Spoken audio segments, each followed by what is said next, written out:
Tapos may nakita nga ho pala akong isang kamatsili diyan ay papakita ko ho sa inyo. Ito nga ho pala yung kamatsili. Yan nga ho palang kamatsiling iyan ay napakatamis ho. Dini nga lang ho pala ako lagi natambay pag weekend. Dini na din ho nagkakape, kaganda ho kasi at kasarap magkape dito.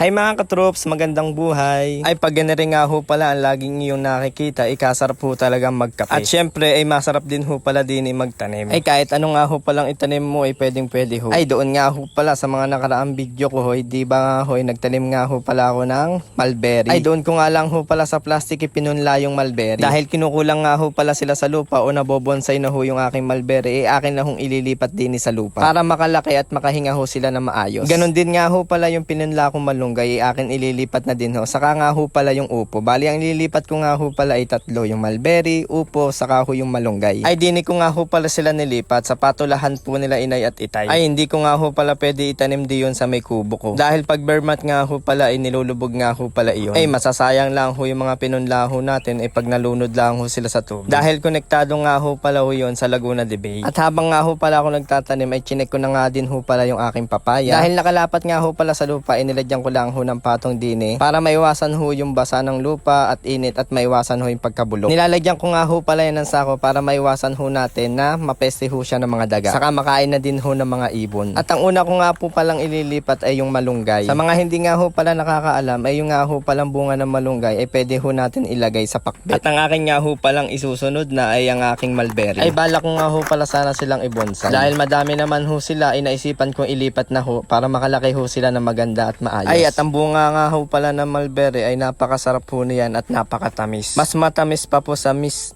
na kita. Biro lang ho. At isusunod ko na nga ho pala yung upo kong pinunla. Dahil ko konti pa nga lang ho pala yung mga ugat nila, tapos yung buhaghag pa po yung lupa ay bigla ho pagtanggal ko ho ng plastic ay nagkalasan. Pero okay lang ho yan, ay mabubuhay naman ho din yan sila. Basta maganda lang ho yung pagkakatanim ho natin. Sa upo nga ho pala ay pwede nyo na nga ho pala i-direct itanim sa lupa. Pwede nyo na ho siyang hindi ipunla. Ay naipunla ko lang ho kasi gawa ho sa kubo ay meron pa nga ho palang tubig ay wala pang matatanim. Pag nga ho pala tayo naglipat ng mga pananim o yung mga pinunla ho natin ay hindi ho pwedeng hindi natin didiligan. Lagi ho natin didiligin yan. Ayan at diniligan ko na nga ho pala para mabuhay po sila. Pagkatapos ko nga ho pala magdilig ay umuwi na nga ho pala ako sa kubo. Tapos may nakita nga ho pala akong isang kamatsili diyan ay papakita ko ho sa inyo. Ito nga ho pala yung kamatsili. Yan nga ho palang kamatsiling iyan ay napakatamis ho. At napakasarap nga din ho pala niyan. Ayan at pag ganyan na nga ho palang buka yung kamatsili ay kukunin na ho natin. Pag ho kasi bumuka pa po siya na mas malaki po yung buka ay ang nangyayari ho sa kamatsili ay naglalagasan ho, pumuputok ho yung kanyang bunga, nalalaglag. At mabilis din ho nakupuntahan ng mga uod. Ay nung mga bata pa nga ho pala kami ay lagi ho yan namin kinukuha. Tapos yung mga buto nga ho pala niyan ay amin hong pinaglalaroan. Ang ginagawa ho namin, babalatan ho namin yung buto. Pagkatapos po ay hahatiin namin sa gitna at igagawin ho namin muta. Tapos nagpapatagalan pa nga ho pala kami diyan. Kung kanino hong butong unang malalaglag ay siguradong mapipitikan. At diyan nga ho pala ay akin sinubukan. Ay nag-isip, bata pa nga. Ay kalaking muta niyan oh. Pagkatawa ko nga ho pala dyan ay nakita ko nga ho pala yung motor ko. Pag check ko nga ho pala ng takbo ay naka 1.5 na nga ho pala ako. Kaya naisipan ko ho mag-change oil.